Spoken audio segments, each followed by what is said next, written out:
Hello students, welcome to Siddhartha IAS. Well, this is the part 2 of the discussion on GS paper 2, in which I am going to discuss the remaining questions of Indian polity. Right, in the previous part 1, I have discussed 4 questions of Indian polity, which came in GS paper 2 of UPSC mains examination 2021. Right, so in this lecture I am going to discuss the remaining 6 questions of Indian polity in GS paper 2 of UPSC mains 2021, right? So we have already discussed the 4 questions. Those who have not watched the first part, I request all of you to go and watch the first part. It is available on Siddhartha IAS YouTube channel, right? It is only after you watch that first part, then only watch this second part. And those who are listening to offline, sorry, आप लोगों को पता है? Yes, we have discussed this 4 questions. We are going to discuss the remaining questions, right? So we have discussed till question number 4. To what extent, in your view, the Parliament is able to ensure the accountability of executive in India? This we have till this we have already discussed. So now let us discuss the next question. And as I have told in the previous part 1 in the previous lecture, that you need to read the question very carefully. Read the question carefully, understand its demand, make some framework in your mind, and then only start writing the answer. Don't straight away start writing answers. No, don't be in a hurry. 3 hours is, I know, in that pressure of examination, you feel that you don't have time, questions shoot jayenge, questions would be left. But still, you have to give some time to yourself to, make some framework, gather some facts, and then because UPSC questions requires on-the-spot thinking. You cannot mug up the questions. You cannot mug up the content and straight away vomit those facts on the paper. No, that is why UPSC questions require some amount of thinking. That is why first read the question carefully, understand its demand, understand various parts and subparts, make some framework in your mind, and then only start writing. Okay? Because what happens, क्या होता है आप लोग question नहीं, you don't read questions. So what happens, you don't make framework. So while writing, you stop. Suddenly your content gets over. And then you stop and then you start thinking, oh, what should I write else? So that is also a waste of time. So in order to prevent that, first, even before writing, make the framework. Oh, I will write this in introduction, I will write this in body, and then conclusion, I'm going to write this. Once your framework is ready, then you just have to write, and writing is very easy, no? Thinking is difficult, right? So in order to prevent wastage of time, and in order to prevent stopping yourself from writing and thinking, oh, what to write here, look there, what others are writing, that is going to waste your time. Okay? So that is why always take a pause, make framework, read questions, understand demand, and then start writing. Whichever exam you are going to appear for, right? All right, so 5th question. Pressure groups play a vital role in influencing public policy making in India. This is the statement, right? Explain how the business associations contribute to public policies. 150 words, 10 marks. Now, the question has 2 parts. The first part is about a statement, and that statement is about pressure groups. It says that importance of pressure groups, that pressure groups play a vital role in influencing policy making in India. This is a statement, but the question is not on this statement. This is the first part. The second part says that explain how the business associations contribute to public policies. So the crux of the question is role of business groups as a pressure group in influencing the public policies. This is the crux of the question. But you cannot start your answer straight away with the second part, right? There is a reason examiner has given you this first part. So examiner wants you to write something about importance of pressure groups. But you cannot write 100 words on importance of pressure groups.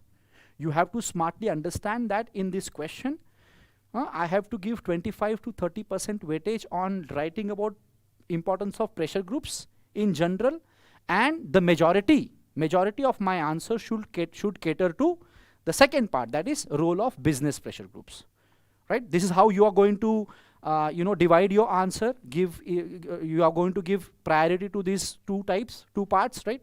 So first, importance of pressure groups, right? So you can straight away start with definition of pressure groups, right? What are the pressure groups? So you can write that pressure groups are a type of interest groups which are a group of individuals. They come together for achieving their goals and objectives by putting pressure on the government and policy makers. Okay? Now, just for sake of understanding, there is a difference between interest groups and pressure groups. Okay? Pressure groups are a type of interest groups. Okay? And the purpose or the aim or objective of pressure groups and interest groups is same, to achieve the objectives of their own members. But the mechanism to achieve that aim and objective might be different. For example, pressure groups, they seek to achieve their goals and objectives by putting pressure on the policy makers, on the lawmakers, and on the officials of government, right? That is why they are called as pressure groups. So all the pressure groups are a type of interest groups, but all the interest groups, they may or may not be pressure groups. There might be some interest groups which may seek to achieve or to protect the interest of their members by not putting the pressure on the government. They might have their own way of protecting the interest of their members, right? So putting the pressure may or may not be the strategy of interest groups, but putting the pressure is always a strategy of pressure groups. So pressure groups are a type of interest groups. All the pressure groups are interest groups, but all the interest groups are not pressure groups. They may or may not be pressure groups, right? There are different mechanisms of achieving the goals and objectives. Putting pressure on the government officials is one mechanism, and that is used by pressure groups. Got it? Okay? So you can start with, you don't have to write down this in your answer, you have to write down about pressure groups, the definition of pressure group in 1 and 2 lines. Okay? And then you can write down about the importance of pressure groups. Then pressure groups are important part of civil society in India. They play a very important role in ensuring the public opinion is reflected in various government policies and programs, right? The pressure groups, they play a very important role of educating the people, right? Here you can use one important keyword, is that the pressure group, they play a very important role in interest articulation. Interest articulation, right? Articulating the interests in an organized manner, okay, in front of the government. So they played a very important role in interest articulation. They also play a role of, they also influence the public opinion, they shape the public opinion, right? They can also be considered as watchdog on the government, right? By putting pressure on the government, right? Then they can also considered as providing educative value. They spread awareness about the government functioning in the people, right? They spread awareness, right? And then another and the most important contribution of the pressure group is that they deepen and broaden the participatory character of Indian democracy, because they enable various sections of society to participate in the governance, in the decision making, right? So they make the democracy broad-based and they deepen the democracy, right? So in 4 or 5 lines, you can write down about the pressure groups and how the pressure groups influence public policy making. You can also give example that in India, various laws have been passed due to the pressure imposed by the pressure groups. For example, you can give example of a Criminal Law Amendment Act 2013, Nirbhaya gang rape case. It was a result of protest. It was due to the pressure groups, pressure imposed by the various economic pressure group or various other pressure groups. as well. Okay? Then you can also give example about Lokpal and Lokayukt Act. This act was passed due to the pressure group India against corruption. Okay? Then Mazdoor Kisan Shakti Sangathan also played a very important role in enactment of Right to Information Act 2005, Mahatma Gandhi National Rural Employment Guarantee Act 2005. So, you know, you don't have to write down everything, but you have to smartly write some examples in order to make the point that pressure groups do play important role in influencing public policy making in India. First 5 to 6 lines, that is it. Then come to the business associations as a pressure group and what is their role, how they contribute to public policies. This should be the this should constitute the significant part of your answer. But you cannot straight away start with business pressure group. You have to write something about importance of pressure groups in 4 to 5 lines. You have done, change the paragraph, come to the business pressure groups. Now write down that business pressure groups are the most organized of the all pressure groups.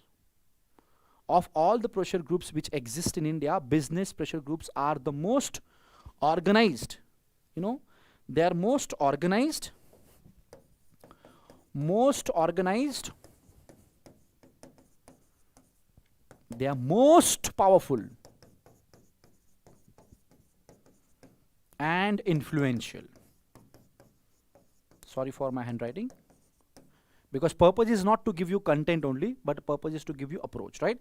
You have to write down this sentence. It's very, very important.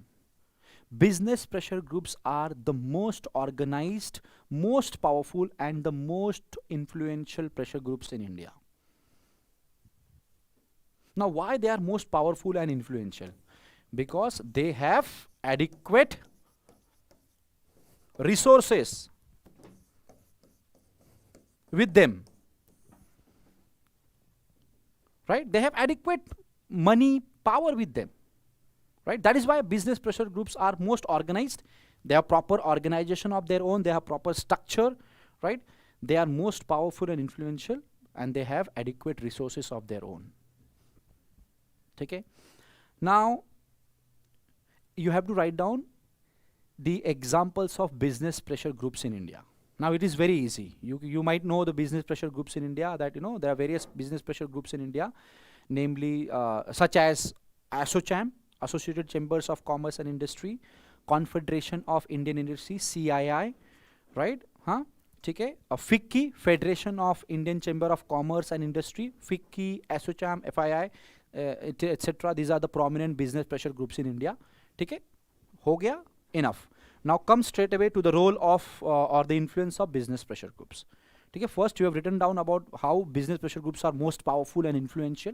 Okay, see, somewhere down the line UPSC has asked this question because there has always been a criticism of the current dispensation or the current government, that the current government is the government ruled by business persons. The government is ruled by Adanis and Ambanis. How they are influencing the government policy making. So that created a negative perception about the role of business pressure groups. So the examiner wants to understand whether the business pressure groups have they play a negative role or they play some positive role as well.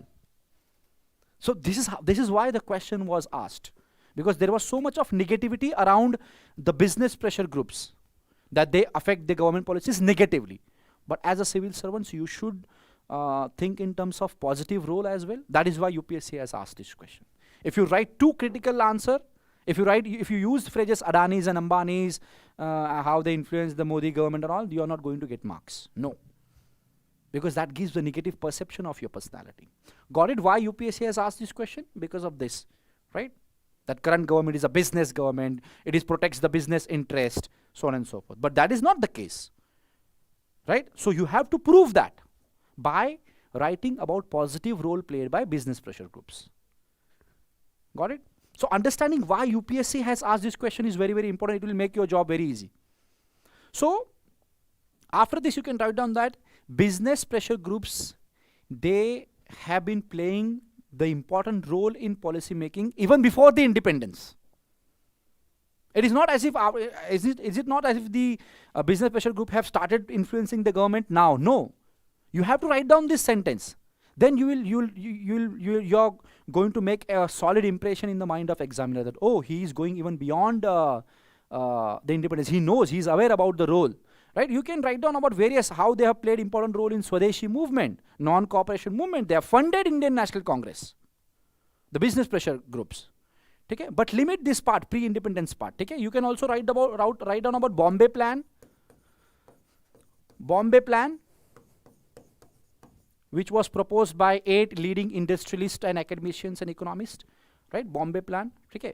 But write this part little in a very, I mean, you have to write it very crisp, in a crisp manner, because you have to deal with contemporary events more. But you have to touch this, that business pressure groups have been playing influential role even before independence, which can be seen from their funding to Indian National Congress, their role in Swadeshi movements, proposal of Bombay Plan, so on and so forth. The business pressure groups, they also supported what is called as mixed economic model. Mixed economic model. Okay? And they are the ones who were influential in determining import substitution industrialization model of development till 1990. So they influenced this import substitution industrialization model, mixed economic model, right? Okay? But you have to write that from 1950s till 1990s, the role and influence of business pressure group was, to some extent, it was limited. Why? Because the commanding heights of the economy were controlled by the public sector, that is government. And private sector or a business groups, they played only supplementary and complementary role. So you can divide your answer into various phases. So you can write down your answer into before independence. Right? 3-4 lines. Second, from 1950 till 1990. Third, from 1991 onwards, with adoption of new economic policy 1991. Liberalization, privatization and globalization. So look, examiner is going to get impressed with you that you have taken a very evolutionary approach and very systematic approach. Yahan pe 3-4, you have written 2-3 lines here, you have written 2-3 lines here, and now your main focus should be on this phase. From 1991 onwards. Now India adopted new economic policy in 1991 and embraced LPG, liberalization, privatization, globalization. And since 1991, the role and influence of business pressure groups in India is increasing by multifold. By multiple times. Yes, they were influential even during this phase, but their influence was limited due to mixed economic model. Right? Okay? And they played secondary role. But with opening of the Indian economy, with privatization, with liberalization of trade, finance, economy, with globalization, the role and influence of business pressure group, they started increasing. They started playing important role in shaping trade and economic policy. Okay? Then again you can divide your answer into how they influence. Number 1, trade and economic policy. Again you can sub-point economic policy. Number 1. So business pressure groups, they played a very important role in opening Indian economy itself. You can give example of how IFOS pressurized Indian government to remove or reduce import duties or custom duties on import of computers and spare parts. Then mobile companies, they put pressure on government to remove custom duties on import of mobile parts. Right? This is how they influence trade. So you have to write down how they have influenced trade and economic policy. In that you can also write down about labor laws, liberalization of labor laws. They have played very important role in liberalization of labor laws.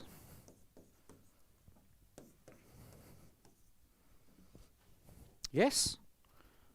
It is because of the demand from the business pressure group that we need to make our labor laws of India, they are inflexible, they are archaic, they are outdated.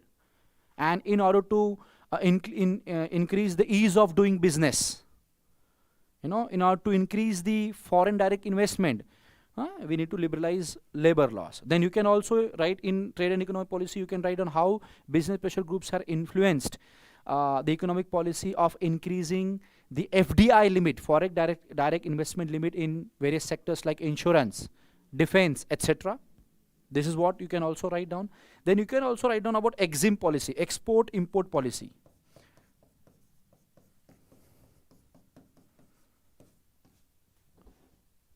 EXIM policy, reduction of custom duties or imposition of certain custom duties for protection of nascent industries, right? So these are all you can write down in trade and economic policy. Okay? Labor laws, and in that, this is very important, liberalization of labor law, because it is of contemporary significance. Okay? Even while framing the GST, government also took into account the inputs given by business pressure groups. GST, goods and services tax. So you can write down this as well. Okay? So you will divide trade into trade and economic policy. Then you can write down second, foreign policy, how they influence foreign policy. Now this is very, many of the students must have not written this, foreign policy. Try to have a broader, public policy can be any policy, Foreign policy is also a public policy. Protection of interests of the people. Welfare of the people is the ultimate aim of foreign policy of any country. Improving their quality of life and standard of living, right? So foreign policy. Here you can write down that how ASSOCHAM and other business groups, they opposed India's entry into RCEP, Regional Comprehensive Economic Partnership, right? India did not join RCEP. And here you can write down that why, because various car manufacturing automobile companies like Tata's and other companies, they opposed the RCEP. Why? Because they feared that this RCEP, if India joins RCEP, then that will lead to dumping of cheap Chinese goods. So this is how they played very important role in influencing the government decision of not joining RCEP.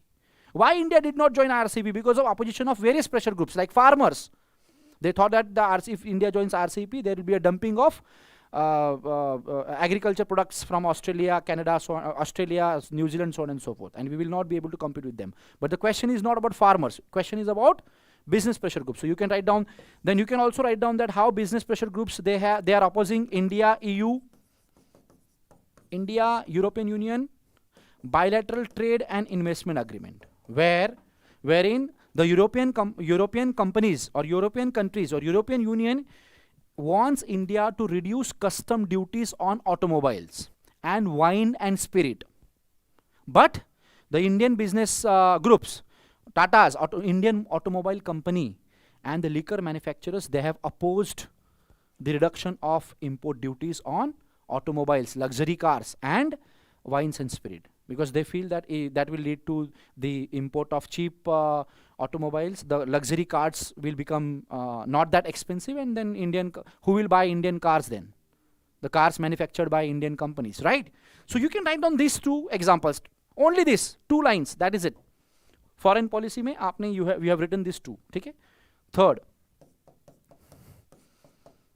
Now come to Indian polity part, because this question is about Indian polity, not Indian economy. And you can prioritize this. First you can write down about pre-budget consultation. You can also write down this. Pre-budget consultation. This is very important. This is must. This is must. If you have not written this, you are not going to get decent marks. Pre-budget consultation. See, before the budget is framed, the Ministry of Economic Affairs, the budget division of Department of Economic Affairs, not Ministry of Economic, the Ministry of Finance, budget division, Department of Economic Affairs, Ministry of Finance, they conduct pre-budget consultations, wherein various business groups and various other organizations and associations like farmers groups, academicians, economists, they are invited to give input on budget formulation. So business pressure groups, they also play very important role in pre-budget consultation and hence budget formulation of central government. Right? Okay. Then another fourth is funding political parties. Funding of political parties. Yes. Many business pressure groups, they fund political parties. Okay. They have also fund independent candidates or single candidate irrespective of party affiliations, and thereby they play a very important role in shaping the policies, right? And that is it. This is how you can write. Trade and economic policy, foreign policy, pre-budget consultation, funding, bond, electoral bond, and how the business groups have been allowed to fund the political parties. This question, there was a question about that as well. That the business groups, they will now dominate the policy making. They will influence the policy making, and government will have to accept whatever business pressure groups say, so on and so forth. There was some apprehension about electoral bond scheme. So you can write down that they play very important role in funding of political parties, and that is a good thing. If business pressure groups do not fund political parties, then how the political parties are going to reach you? See, funding of political parties by business pressure groups is not bad that much. It is not that bad. Unless and until the political parties are able to accommodate legitimate interest of business pressure groups, it is absolutely okay. Right? If, for example, in pre-budget consultation, if the particular business groups, they say that, you please reduce this tax or remove this tax, that will make India as an attractive destination for trade, or attractive destination for foreign companies. It will increase the foreign direct investment which we need for India's development, for infrastructure development. So in that sense, business pressure groups, they play a very positive role. Their inputs, their feedback is very important for shaping the trade, economic and foreign policy, so on and so forth. Right? And this is how you can approach this question. Got it? Okay? So here you have given altogether a different angle to the question, and you have systematically divided your answer into phases. Before independence, from 1952 to 1990, and after 1991, economic. And you have also written that business pressure groups started playing very important role after 1991 due to new economic policy, liberalization, privatization, globalization. And then you have further subdivided trade, how they influence trade and economic policy, foreign policy, pre-budget consultation, funding of political parties. As simple as that. Okay? So try to innovate. Next question is, alright, these are all governance questions. Alright, sorry.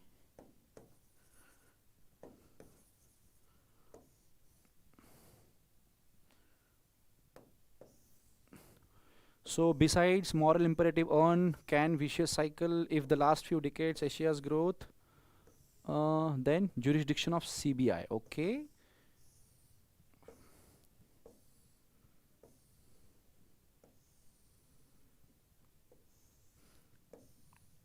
Okay.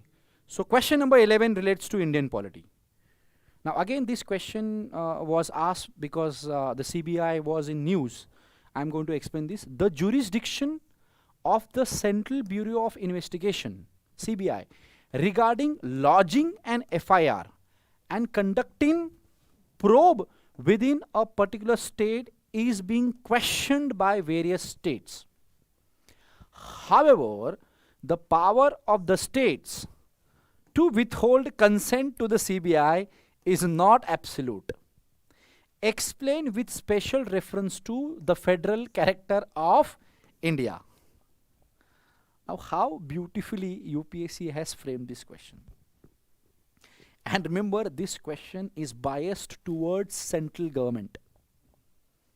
And it is biased against the state government. How it has framed. See, The jurisdiction of CBI regarding lodging an FIR and conducting probe within a particular state is being questioned by various states. Yes, it is being questioned. However, the power of the states to withhold the consent to CBI is not absolute. Meaning there are cases in which CBI can conduct the investigation in cases of corruption, bribery, etc., even without the permission of the states. Because as an IPS officer, as a civil servant, you might be kept in CBI. So you have to defend the CBI. You have to, right? So this question is about federal character. There is some tussle going on between the center and states. So right from the inception of CBI, about how CBI is being misused by the central government to, target the opposition political parties' leaders, and to, for that for political vendetta, so on and so forth, right? So this question was, this question is current affairs related, right? But this question is smartly framed, okay? Now the question, the background of the question is that eight Indian states, they withdrew general consent to CBI.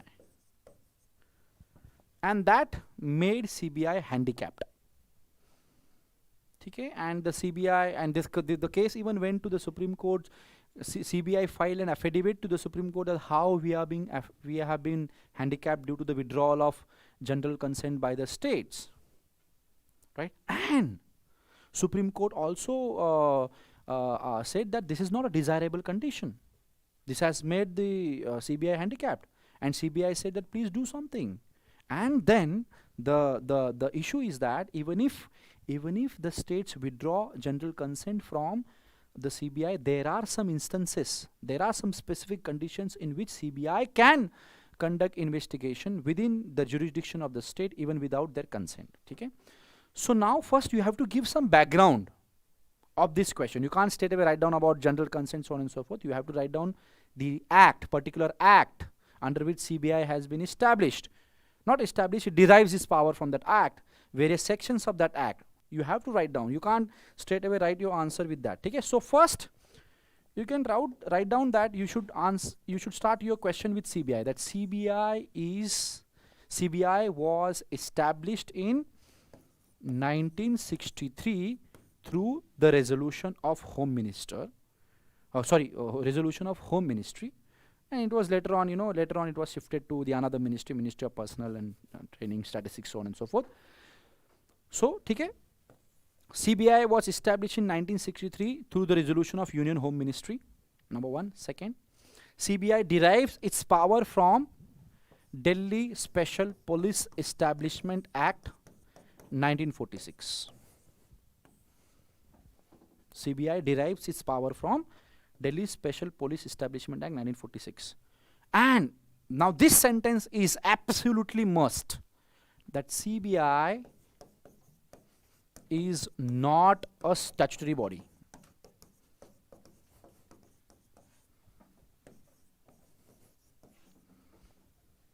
And you have to combine these sentences into one sentence, right? Okay? So CBI was established in 1963 through resolution of Union Home Ministry. It is not a statutory body, and hence it is not a statutory body. It has been established through resolution of a central ministry.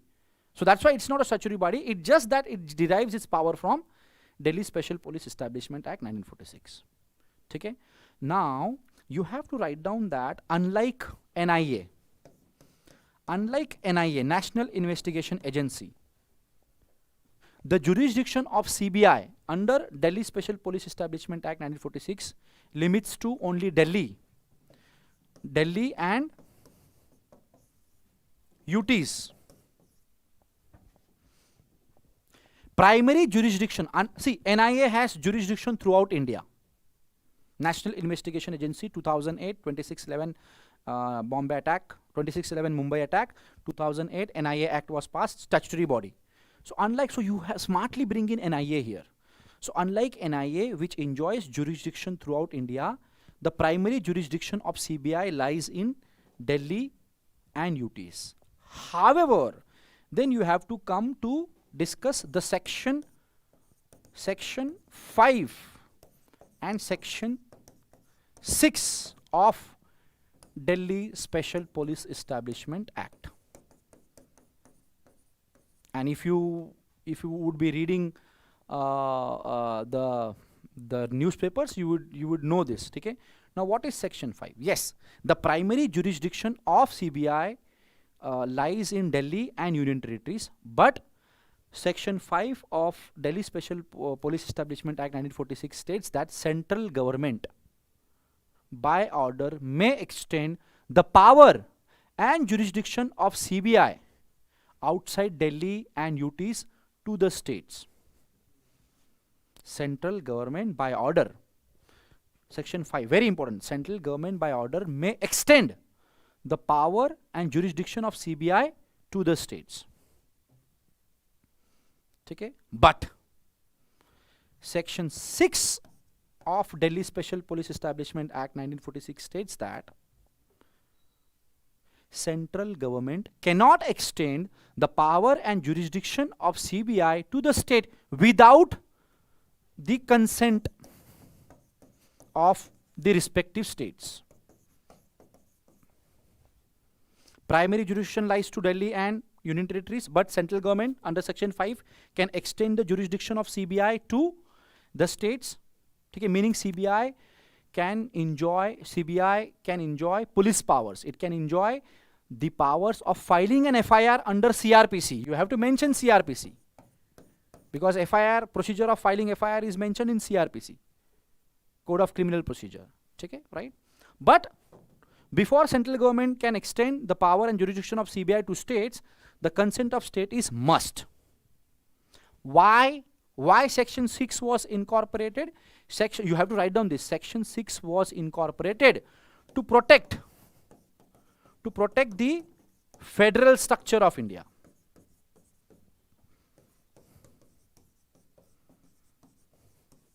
Indian Constitution या India. Now how? You have to smartly write down, because police, detection and prevention of crime, prosecution of crime, maintenance of law and order, these are state subjects. These are mentioned in the state list under 7th schedule of Indian Constitution. CBI is a central body. So that is why before CBI can, in the introduction you also have to write down about CBI, that CBI is a prime investigation body of central government which has power to investigate the cases of corruption, bribery and misconduct against the central government employees. This sentence you have to write down. I forgot to tell you this. Okay, what is the jurisdiction of CBI? Okay, and then come to the Delhi Special Police Establishment Act 1946, Section 5, Section C, and write down why Section C was introduced. Why? Because central government, if central government wants to extend the power and jurisdiction of CBI to the states, and policing and law and order is a state subject, then consent of the state is required. Without the consent, CBI's power cannot be extended. CBI jurisdiction cannot be extended to the states. Right? Then write down that consent is of two types: general consent and case-specific consent. Okay? The general consent is that consent that once the consent is given by the state, then CBI can investigate the cases of corruption against central government employees in those states without any prior permission of the state governments. So once the general consent is given, then CBI can freely go and file an FIR against the central government employee in that state, right? That is called as general consent. And many of the states have given general consent under Section 6 of the Section 6 of Delhi Special Police Establishment Act 1946, right? Second is specific consent, case-specific consent. So many under the Section 6, state governments can also give case-specific consent based on the nature of case. So for every case, the CBI has to take permission from the state government to enter into the state and to file FIR and investigate against the central government employee in the state. Okay, right? General consent and case-specific consent. Now you have to write down that since 2014, okay, since 2014, 8 states have withdrawn the general consent given to the CBI under section 6 of Delhi Special Police Establishment Act 1946. 8 states, 8 states. Now this has negatively impacted the functioning of CBI. 8 states, and most of the states, they are ruled by opposition political parties, and that's why UPSC has asked this question. 8 states have withdrawn the general consent, okay, and as stated by CBI in its affidavit to Supreme Court, since 2018, 150 requests from the state government is pending, right? The 150 cases of consent of the states is pending since 2018. In 150 cases, CBI had sought the consent from the state government, these state governments, but they have not yet given the consent, and that is why CBI cannot do anything. CBI had to wait for the consent, and that has negatively affected the functioning of the CBI, right? Now this is what you have written in first section, first part of the question. Second part of the question asks you that, you know, the power of states to withhold consent to CBI is not absolute. Explain with special reference to the federal character of India.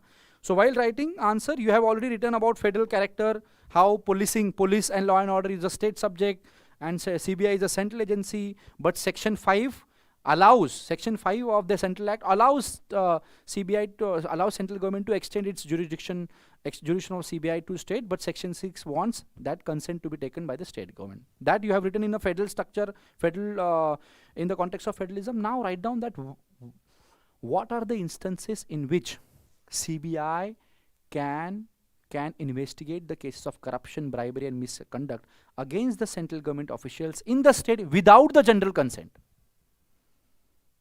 You have to write down these cases. Now number 1, right, there was one case, Kazi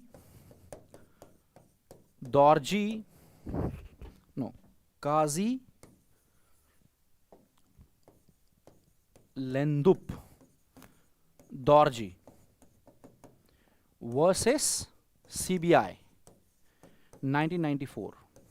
Now you have to write down, in following cases, the CBI can investigate the cases within the territorial jurisdiction of state even without the general consent, without the consent of the state, without the permission of the state. Number 1, Supreme Court of India in Kazi Lendup Dorji versus CBI case of 1994 stated that the withdrawal of general consent by the state to CBI, it operates prospectively.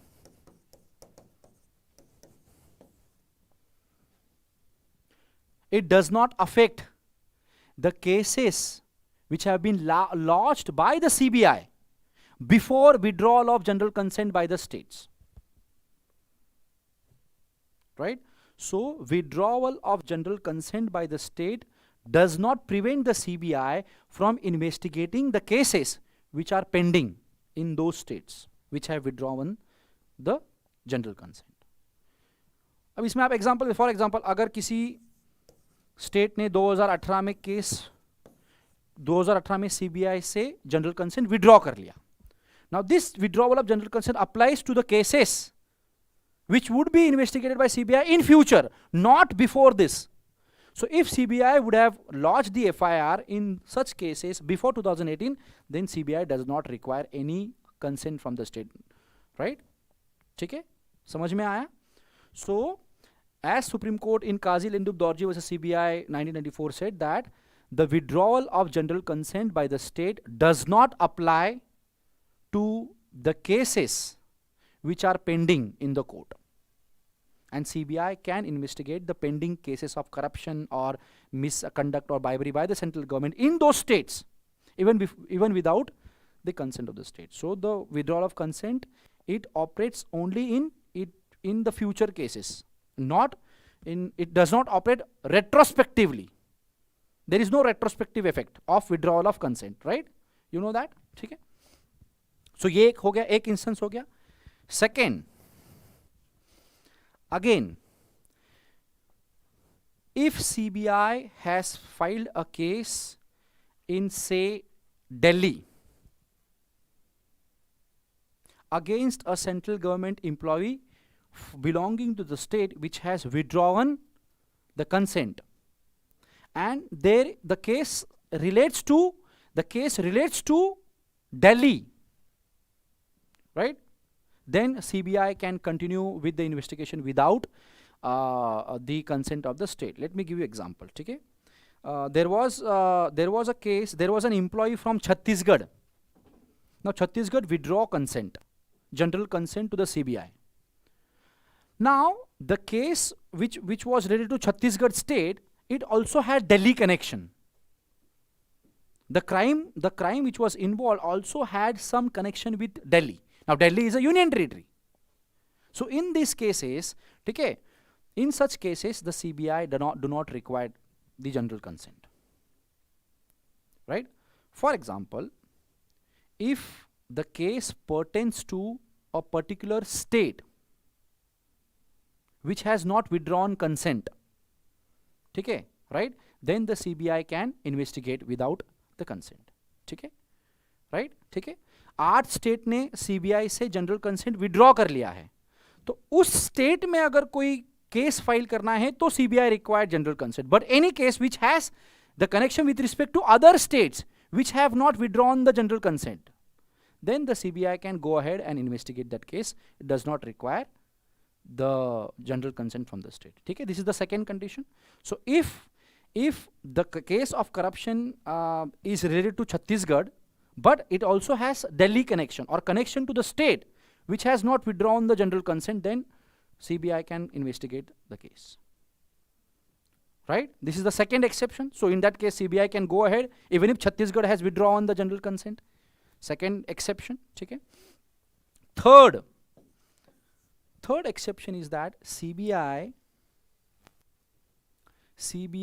can conduct investigation, or CBI has to conduct investigation on the orders of Supreme Court and High Court.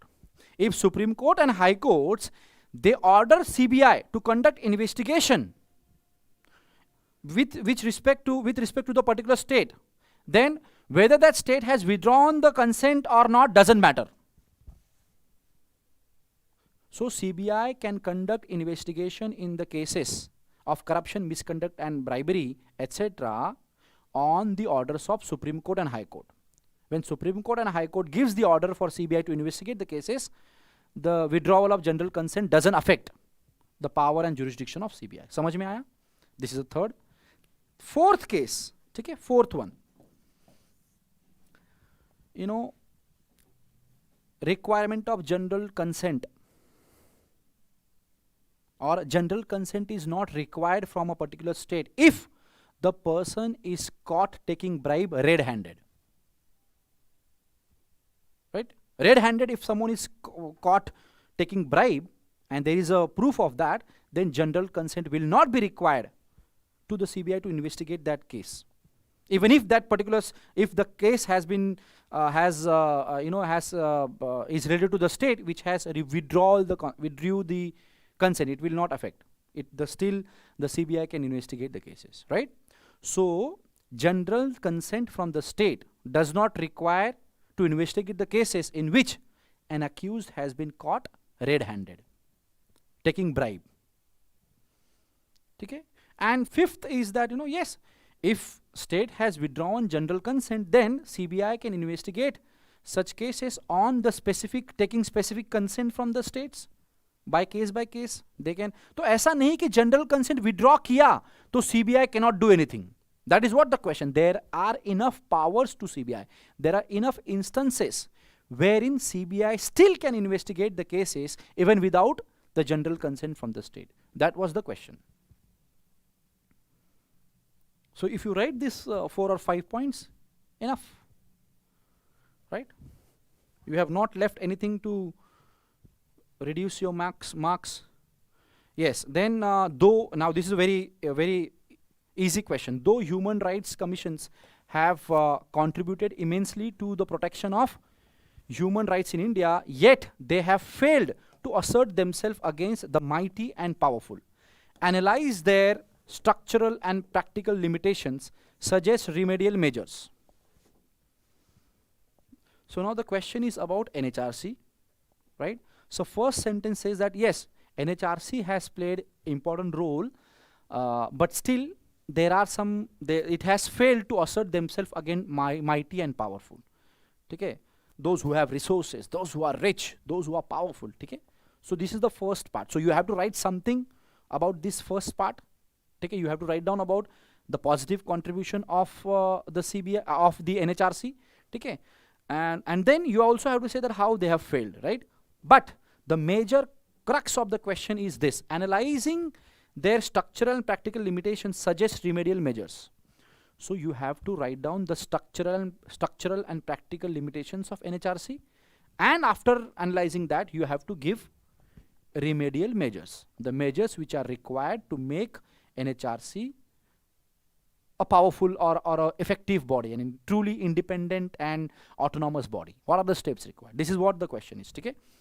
So now, yes, you will start with NHRC. What is NHRC? When it was established? Yes, National Human Rights Commission is a statutory and independent body established under Protection of Human Rights Act 1993. Acha, हाँ, sorry, I forgot to tell you in the previous question, CBI.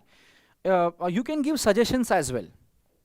For example, CBI currently does not have statutory power, so you have to make, Parliament can make the CBI a statutory body. Parliament should, it is not a statutory. Statutory body is a body which has been established under any law of the Parliament. Right? So you have to strengthen the CBI. You have to give the suggestions that in order to strengthen the CBI, it must be given statutory power, and the law to give the statutory power should also ensure the cooperation and coordination with the police force from the state in order to prevent such incidences in future. Any law to give statutory status to CBI should also take into confidence the various states. CBI should function in such a way that it acts in a cooperation and coordination with the state police. अब क्या होता है, सब मेहनत state police करते हैं, उसके बाद में सीबीआई अचानक से आता है, केस सॉल्व कर देता है, क्रेडिट ले लेता है. Right? So there should be effective cooperation and coordination between CBI on one hand and state police on the other hand in order to reduce this trust deficit. So you have to give solutions as well. I forgot to tell you. Yes, human rights. Now, what is NHRC? NHRC is a human rights watchdog in country. NHRC provides institutional mechanism for protection, promotion and preservation of human rights in India. So in 2-3 lines write down about NHRC. Okay? And what does NHRC do? NHRC basically is a quasi-judicial body. You can also write down this, quasi-judicial body.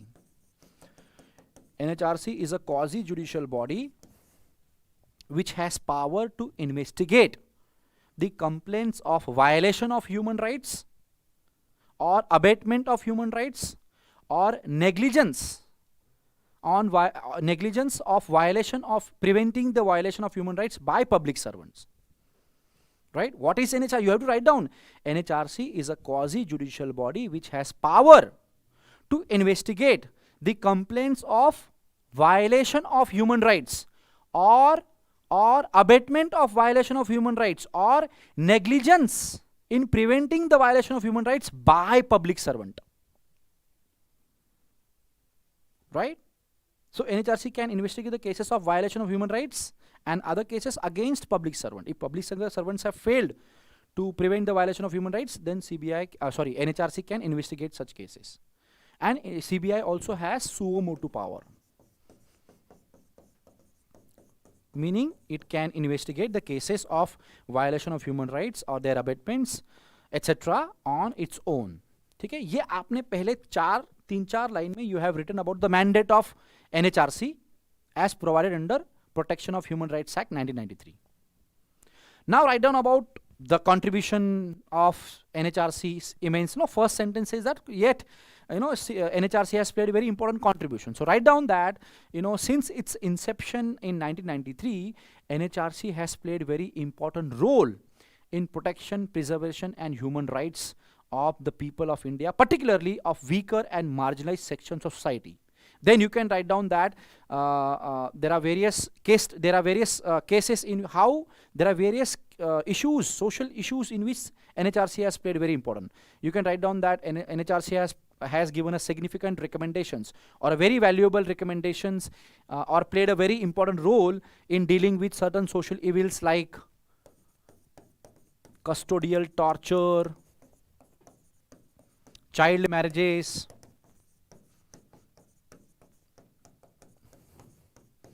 acid attacks,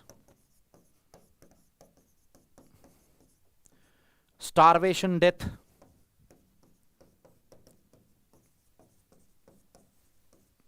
etc. Right? Then you can also give a specific example that NHRC played a very important role in exposing Haryana pension scam. Give specific example, specific case study.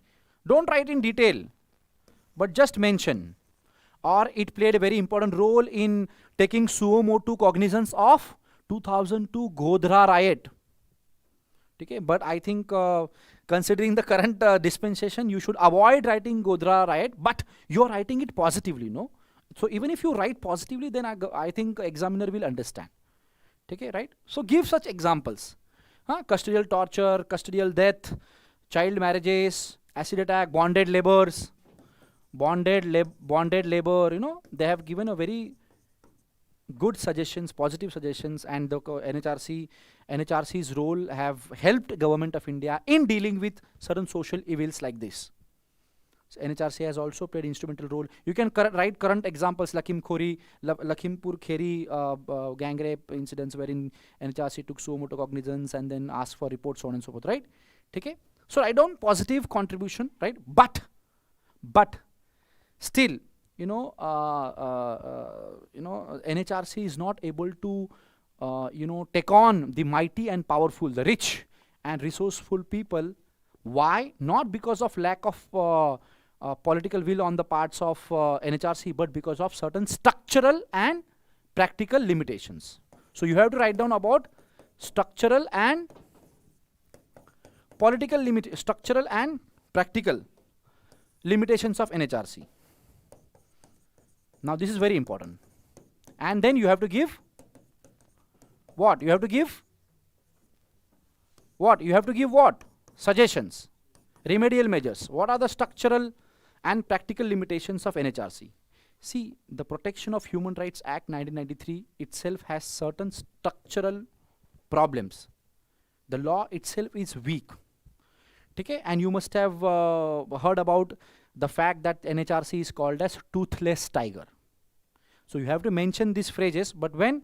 So first, what are the structural and practical limitations of NHRC? Number one, weaknesses of NHRC. Number one, that NHRC is a recommendatory body. The recommendations of NHRC are not legally binding on the government. This is a structural, according to the Protection of Human Rights Act 1993, NHRC is a recommendatory body. NHRC is an advisory body. Yes? Recommendations of NHRC are not legally binding on the government, be it state government or central government, doesn't matter. Right? And NHRC lacks powers to enforce its own orders. It is a weak and ineffective body because of being an advisory body. NHRC lacks power to prosecute those public servants who do not implement the orders of NHRC. It can only recommend to the government to take action against the public servant. It cannot take on its own the action against the recalcitrant public servant. Right? So NHRC is an advisory body. It lacks powers to enforce its own decisions. It can only give recommendations to the government. It cannot enforce its own decisions. It lacks power. It cannot take action against those public servants which do not implement the recommendations of NHRC. Even in case of compensation, NHRC can recommend the compensation to be given to the victims by the central government or state government. It cannot give compensation on its own. It can only recommend compensation to be given to the victims of human rights violation. Right? Now write down that, and because of this, NHRC is weak and effective body. And hence, NHRC has been called as toothless tiger. It lacks teeth to bite. Here you can smartly write down that as rightly pointed out by former chairman of NHRC, H.L. Dattu, that NHRC is a toothless tiger. It lacks teeth to bite. Some scholars have called NHRC as National Commission on Inaction. NHRC is a National Commission for Inaction. Justice V.R. Krishna Iyer, once he referred NHRC as the biggest post office of India. Biggest post office of India. Why? It merely prepares the report, sends it to the government, takes the government's checks the action taken report from the government, forwards it to the complainants. It is nothing but a post office. It doesn't have enough powers. So first weakness you have written first, structural weakness. Second, you can write down about, okay, first is advisory body. See, why I am not making PPTs, beautiful PPTs, the way other teachers do. I don't believe in PPTs and all. In fact, teaching through PPT is easier for teacher, because I have points there and I can straight away read those PPTs and I can explain. No, I don't believe in that. That is not a way of teaching. Because what happens, students will look into those PPTs rather than listening to the teachers. They will start writing. Don't do that, right? And that is why I'm not. So please, I hope that you will understand, to those who are listening. Yes, my handwriting is not good, but I assure you that the content is par excellence. That is for sure. You can compare this video with the other teachers and you will realize the difference. Alright, second structural weakness is about structural and practical is about politicization. Politicization of appointment process. Appointment process of chairperson and member. Chairperson and members of NHRC. Or you can write down lack of impartial and lack of impartial mechanism of appointment of the members and chairperson of NHRC. Now why? Now you have to first write down that according to the section 4 of Protection of Human Rights Act 1993, the chairperson and members of NHRC, okay, which are 6 in numbers. NHRC is a 6-member body along with other ex-officio members. The chairperson members of NHRC, they are to be appointed by the president after the recommendation of search and selection committee.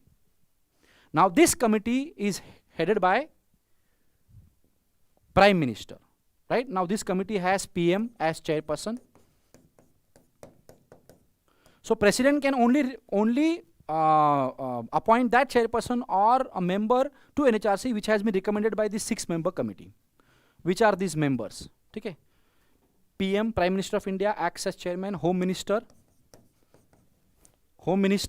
Okay. Third, Speaker of Lok Sabha. Fourth, Deputy Chairman of Rajya Sabha. Fifth, Leader of Opposition in Lok Sabha. And sixth, Leader of Opposition in Rajya Sabha. This is the 6-member search and selection committee. Now if you look at the composition of These 6 members, Prime Minister from government, Home Minister from government, Speaker from government, even Deputy Chairman is from government. Right? So out of 6 members, 4, they more or less represents the government. So government can appoint any person it wants as a member or chairperson of NHRC. So there is lack of independent and impartial mechanism for appointment of members of chairperson and appointment of chairperson and members of NHRC. And that has led to the politicization of appointment process. You can write down that in the past, government has appointed ex-CBI director as a member of NHRC in 2004. It has also appointed ex-director of NIA, National Investigation Agency, as a this one, member of NHRC. Right? Okay? Now obviously the cases would be against public servant, maybe police, or then how the CBI director is expected to take an impartial view. Right? So there is a lack of, then if you look at this, there is no representation to chairperson of the NHRC in the recommendation of the members of NHRC. Right? Okay? So this is politicization. This is the second weakness. Okay? Then third weakness is inordinate delay. Inordinate delay in filing the vacancies. Inordinate delay in filling the vacancies or filling vacant positions in NHRC.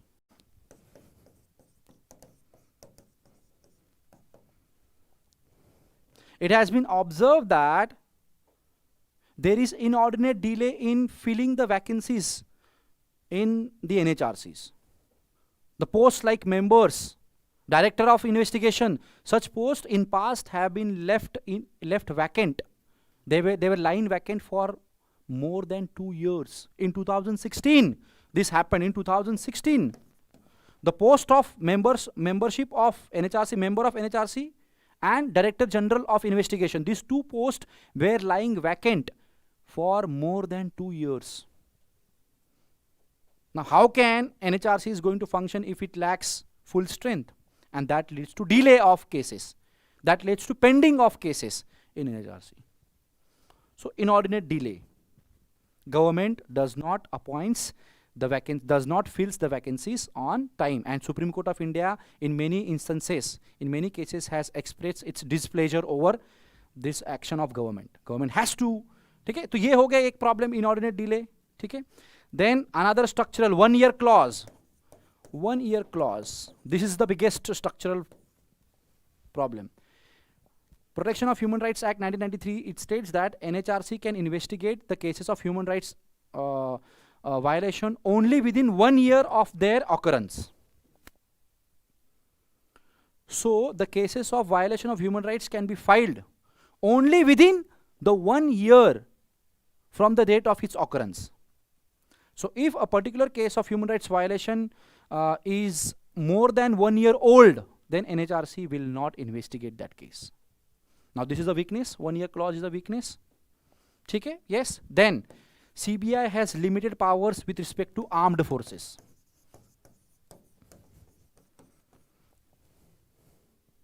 When it comes to armed forces, you know, the Protection of Human Rights Act 1993, it prevents the or it bars the NHRC from investigating the cases of human rights violation against the members of armed forces. And we know that many a times the cases of human rights violation are against the members of armed forces, particularly in states like Union Territories like Jammu and Kashmir or Northeast. But NHRC does not have any power to investigate the cases of, investigate the complaints of human rights violation by the members of armed forces. It can merely ask for the government that please send us report on this particular issue. And after government submits report, NHRC can give only recommendations, and these recommendations are not binding on the government. But the point is, NHRC can't even investigate the cases of human rights violation against armed forces. This is the weakness. This is structural weakness. Then another is lack of financial and administrative autonomy. Yes,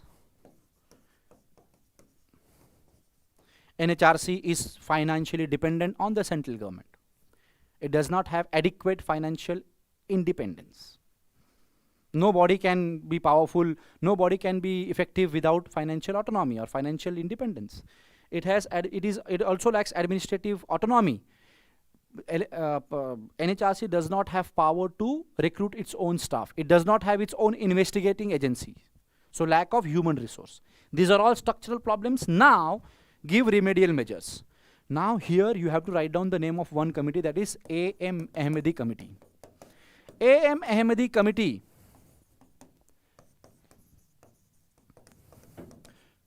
which was a high level advisory committee appointed by NHRC itself. A.M. Ahmadi was former judge of Supreme Court, So former Chief Justice of India, former CJI. A.M. Ahmadi Committee was appointed by NHRC itself to look into how the NHRC can be made effective. It gave its recommendation in 1999. So you have to give reference to this committee. Okay? Now, what are the recommendations? Now, you can write down that as Ahmadi Committee pointed out in 1999, the NHRC, the 1 year clause should be removed from Protection of Human Rights Act 1999, as recommended by Ahmadi Committee. 1 year clause should be removed. Again, Ahmadi Committee recommended that NHRC should be empowered to investigate the cases of violation of human rights against armed forces. It should be empowered. Act should be amended and it should be allowed to investigate the cases of human rights violation against armed forces. दूसरा suggestion हो गया. तीसरा, Ahmadi Committee also recommended that the chairperson of NHRC should have representation in the Search and Selection Committee. Currently, Search and Selection Committee does not have the representation to chairperson.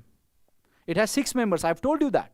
So chairperson should be given representation when it comes to nomination, recommendation of the names of members of NHRC. Yes, okay. Then it also recommended that the NHRC is a 6-member body. One is chairperson, who should be the former Chief Justice of India or former judge of Supreme Court of India. Second member should be a judge of Supreme Court, current judge of Supreme Court, or ex-judge of Supreme Court. Third member should be ex-Chief Justice of High Court or current Chief Justice of High Court.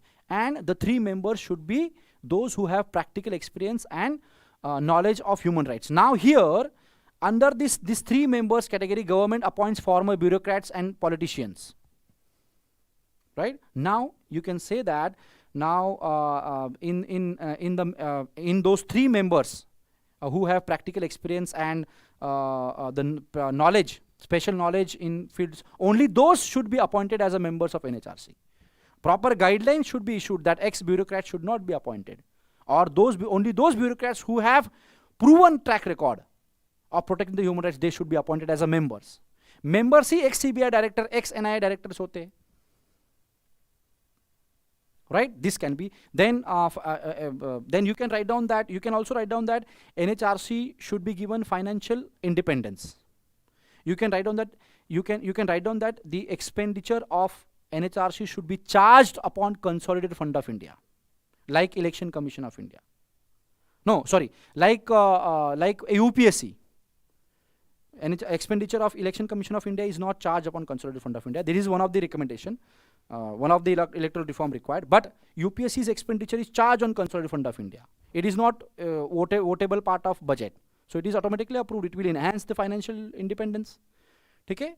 And then NHRC should be given its own investigation wing. It should have power to recruit its own staff. Currently, NHRC depends on central government and state government employees who are sent to NHRC on deputation. They don't work because they always want to go back to their home cadres. If there are permanent employees of NHRC, then they will work effectively because their promotion and their career opportunities will be dependent on how well they function. So NHRC should have its own investigation wing, and second, it has power to recruit its own staff. It should given enough administrative autonomy, power to recruit its own staff. That is all. You have covered everything. And this particular discussion will be useful for you in writing answer of any statutory body. Then many teachers I have seen that they have said that the recommendation is NHRC should be given constitutional status. Now there are very many bodies which have constitutional status, but they are not functioning effectively. Look at National Commission for Scheduled Caste. Look at National Commission for Scheduled Tribes. So merely granting constitutional status to NHRC will not make it effective body unless and until you will take care of other things. So you can write down this as well. Many scholars have suggested that NHRC should be given constitutional status. But you have to write down that merely giving constitutional status is not going to enhance the effectiveness of NHRC unless and until the other structural and practical limitations are removed. Okay, that is it. Fine.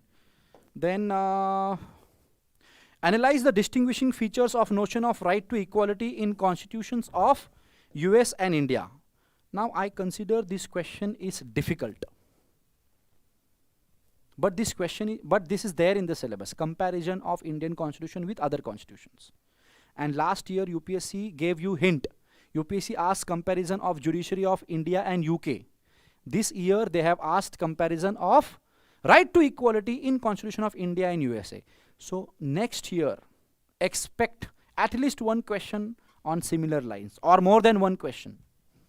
Because here in this aspect UPSC was not asking questions in that particular topic, comparison of Indian constitution with with other countries, and candidates used to ignore that, and that is why last year UPSC started asking question. This year also it has asked question. Expect same question, similar question, comparison of Indian constitution with other constitution next year. Be prepared for that, and I am going to cover that. Okay, don't worry. So comparison of right to equality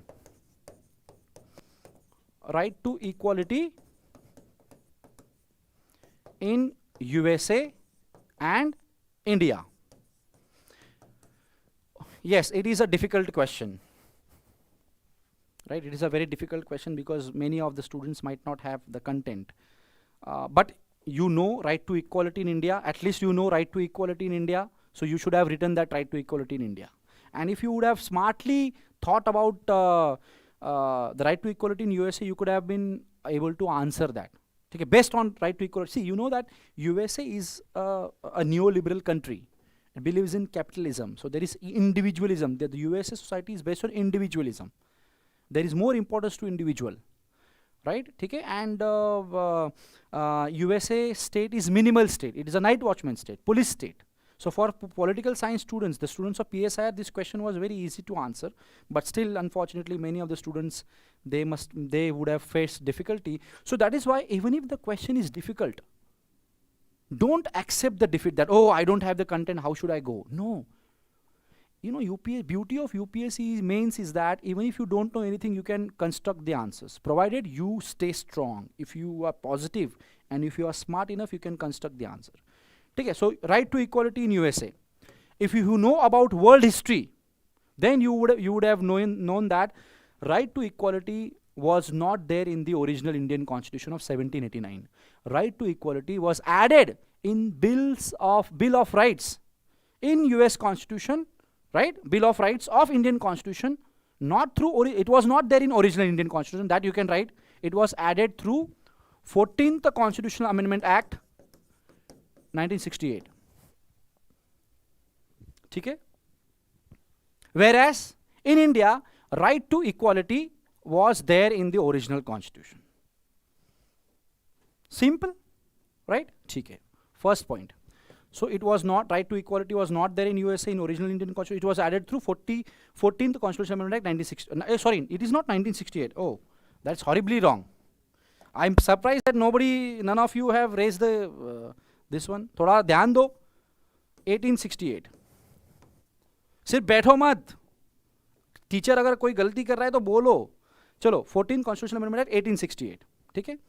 Now, what about right to equality in India? Right to equality of India, it consists from Article 14 to Article 18. So in Indian Constitution, right to equality spans to Article 14, 15, 16, 17 and 18, 5 articles. So Indian Constitution deals with right to equality in a comprehensive manner, whereas the US Constitution deals with right to equality not in that comprehensive manner as compared to India. ये तो आप लिख सकते हो, वहाँ पे सिर्फ एक ही ये 14th कॉन्स्टिट्यूशनल अमेंडमेंट एक्ट 1968 और एक पेज है उसका बस. पर इंडिया में तो how many, you know, see article 14, article 15, 16, 17, 18, 5 articles. So the right to equality has been dealt with in a comprehensive manner in Indian Constitution as compared to American Constitution. This can be the second point, right? Now this is very simple, that, you know, unlike American Constitution, Indian Constitution provides for social and economic equality.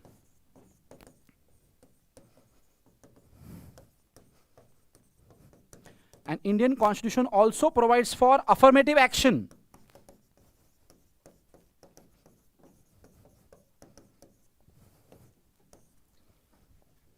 In American Constitution only talks about equality of opportunity in formal sense, formal equality, whereas Indian Constitution provides for substantive equality. Yes, equality of outcome. Indian Constitution provides for substantive. American Constitution provides for only formal equality, that is equality of opportunity, whereas Indian Constitution provides for substantive equality, that is equality of outcome. This you can write. Then Indian Constitution provides for social and economic equality, that is substantive equality. It leaves scope for affirmative action by the state, but there is no provision of affirmative action by the US government in the Constitution of USA. It does not nowhere talks about affirmative action. Indian Constitution talks about affirmative action. How? Look at Article 15, 3, 4, 5 and now 6. State can make provision. State can make special provision for women and children. 15.3. State can make special provision for advancement of educational rights of scheduled castes, scheduled tribes, and socially and educationally backward classes of citizens. Right? 15 clause 5. 4.5 reservation in higher educational institutions, admission in higher educational institutions, right? Article 16, equality of opportunity in matters of public employment. Even there is reservation for SCs and STs in public employment. There is reservation in promotion as well for SCs and STs. So there is affirmative actions which is incorporated in the Constitution of India. Constitution of India under right to equality allows state to take certain affirmative actions in favor of weaker and marginalized section of society, which is not there in American Constitution. Got it? Okay. Then now this requires you should be an expert, and I do not expect students to do PhD in the comparison. So if you would have not written these points which I am going to tell you, it's absolutely okay. But for the sake of future references, understand or remember. Now, right to property is mentioned in American Constitution as fundamental right. Right to property, I told you, liberal state, neoliberal state. Right to property. Right to property is a fundamental right.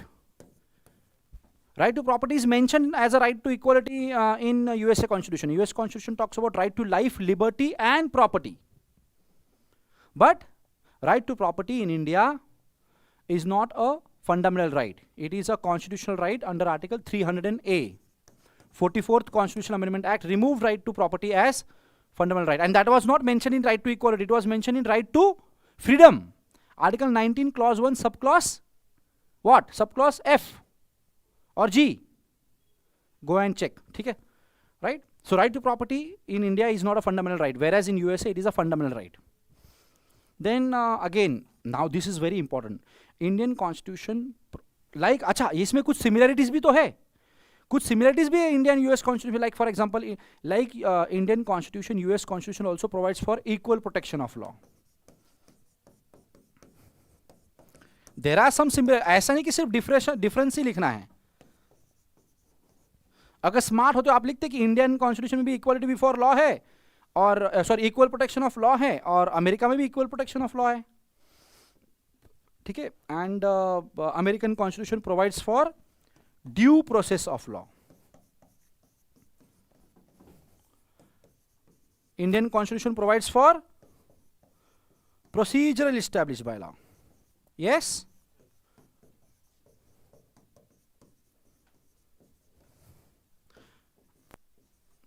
American Constitution states that state shall not take away the right to life, liberty and property except due process of law. Indian Constitution provides for procedure established by law. That is it. इतना enough है content. ये तो आपने पढ़ा है ना, due process of law and procedure established by law. Due process of law is an American doctrine. Doctrine of American Constitutional procedure established by law is derived from Japanese Constitution, and it is there in British Constitution as well. Difference, you should have written this here. Right to property, you know, right to property in India is no longer a fundamental right. USA is a neoliberal country, capitalist country. Obviously, right to property will be there in fundamental right. So, if you would have been smart, if you would have used your logic, you would have answered this question. Okay? Then next question is, explain the constitutional provisions under which legislative councils are established. Review the working and current status of legislative councils with suitable illustrations. Example देना है. ठीक है? Very simple question. Very simple question. Question is on legislative council. What are the constitutional provisions regarding legislative council? So you don't write only 169. I'm sure most of the students only would have written 169. No. Article 168. Constitution of State Legislature. Article 168 states that the state legislature shall consist of governor, and in 6 states. Sorry, state legislature shall consist of governor, state legislative assembly, and in 6 states, state legislative council as well. So you can write down that under Article 168. Article 168 does not provide for bicameral legislature in all the states, unlike bicameral parliament. Article 168 provides for legislative council only for 6 states. Write down the names of those 6 states, right? UP, Bihar, Maharashtra, Karnataka, Telangana, Andhra Pradesh. Just write down this, Article 168. Okay? Second, Article 169. Yes, Article 169 is about what? I told you, I have explained this. What is Article 169? Yes? What is Article 169? Yes, Article abolition or creation. This is very important. Abolition or creation of legislative councils. You have to write down the procedure in detail. What is Article 169? Article 169 states that Parliament may by law provide for abolition of legislative councils in those states having such council, or creation of legislative councils in those states not having such council, provided the legislative assembly of the concerned state legislative assembly passes the resolution to that effect by majority of the total strength of the legislative assembly and majority of not less than 2/3 of the members of legislative assembly present and voting. So you have to write down Article 169, that legislative council can be abolished and created under following procedure. Number 1, the state legislative assembly concerned has to pass a resolution by special majority. That is majority of the total strength of the assembly and majority of not less than 2/3 of the members present and voting of that assembly. And after the state legislative assembly passes this resolution, concerned resolution, then the parliament may by law provide for creation or abolition of legislative council. But the resolution passed by the state legislative assembly is not legally binding on the parliament. So even if state legislative assembly has passed resolution for creation or abolition of legislative council, parliament may or may not pass law to that effect. It ultimately depends on the parliament. But the process of abolition or abolition or creation of legislative council can be initiated only by the state legislative assemblies.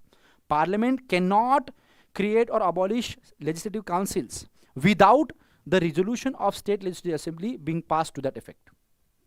So first step would be, number of steps should be step by step jana hai. First step should be the resolution should be passed by that state legislative assembly by special majority. Second, then only the parliament may by law create or abolish such legislative council. 169 ho gaya. Now there are other provisions as well, right? Don't stop here. You can just mention, no? You can just mention, don't write in detail. Article 171, composition of legislative councils. Just say that Article 171 provides for composition of legislative council, wherein at least one third of the members of legislative council are elected by the elected MLAs. One third of the members are elected by the members of local bodies, like municipalities or district boards. Then 1/12 of the members elected by the electorates consisting of graduates. 1/12 of the members of legislative council, they are elected by the teachers, primary teachers and higher, right, of having 3 years of experience. And remaining, that is 1/6 of the members of legislative council, they are nominated by the governor from amongst those who have special knowledge or practical experience in the fields of art, literature, science, social service and cooperative movements. Because the question is for 15 marks, right? So you can write enough content. Article 171, Article 172. Yes, Article 172 is about duration of legislative council. That legislative council is not subject to dissolution. It is a permanent body. But Article 172 provides that at least 1/3 of the members of legislative council should retire after period of 2 years. This you have to write down. Okay? Then Article 173 is about qualifications to become a member of legislative council. He should be a citizen of India and he should not be less than 30 years of age to become a member of legislative council. So you have to write down this: 168, 169, 171, 172, 173. 1 line, 2 line, not more than that. And you have enough space because the question is for 250 words, 15 marks. So you have enough. So I am sure most of the candidates must have written only Article 168 and 169. Don't ignore the other articles. Acha, kya hai? Explain constitutional provisions established. Okay? At least you are supposed to write Article 168 and 169. At least these articles are important, but if you write other articles, it's well and good. It is not a waste of time or words. Review the working and current status of Legislative Council with suitable illustrations. Yes, review the working of current Legislative Council. Write down that at present the Legislative Councils are there in 6 states. Write down. Then you can also write down about Telangana Legislative Council.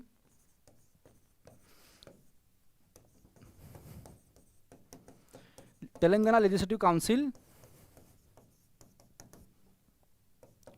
was created in 2014 through Andhra Pradesh Reorganization Act. Okay?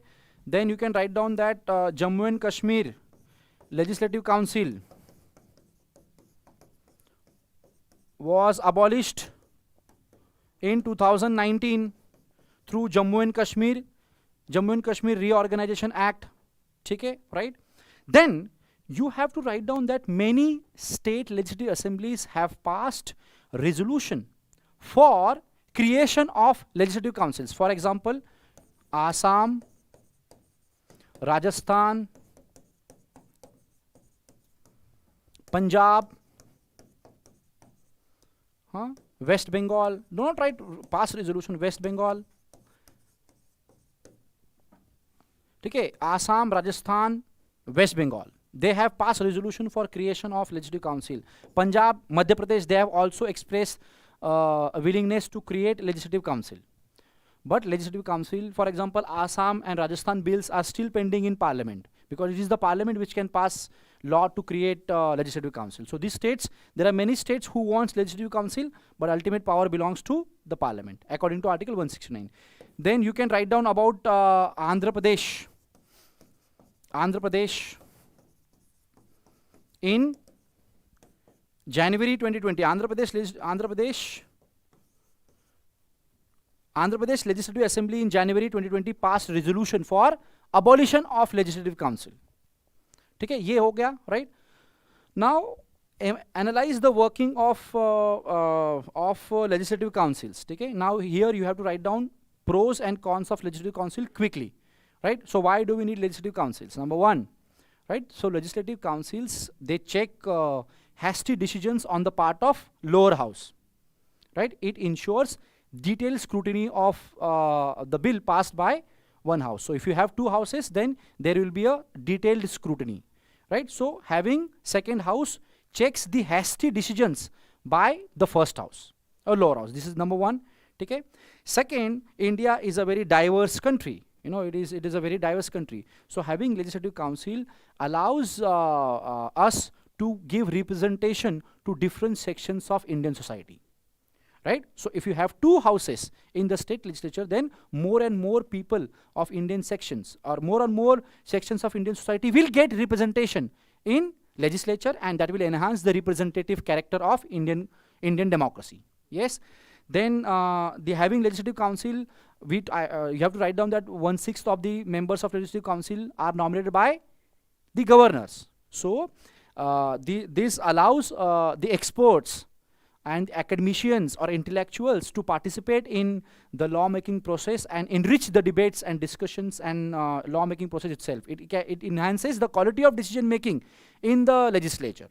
If you do not have legislative council, then these academicians and intellectuals and those who have special knowledge or practical experience in various fields, they could not be able to enter into the legislature because not everybody can win the elections. So these are the reasons, pros for legislative council, arguments against. Number one, it delays the legislation, right? It delays the legislation, right? It unnecessarily delays the legislation passed by the Legislative Assembly, which is the directly elected body, number one.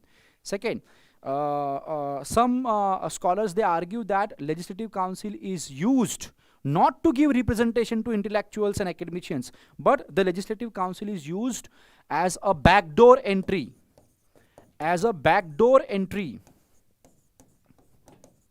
to defeated politicians or ex-bureaucrats. Legislative council is used to park leaders who could not win elections in state legislative assembly, or those whom could not given the tickets. So such leaders, they could not be given tickets, or they were defeated in the state legislative assembly elections. Such leaders are sent through backdoor in the legislative council.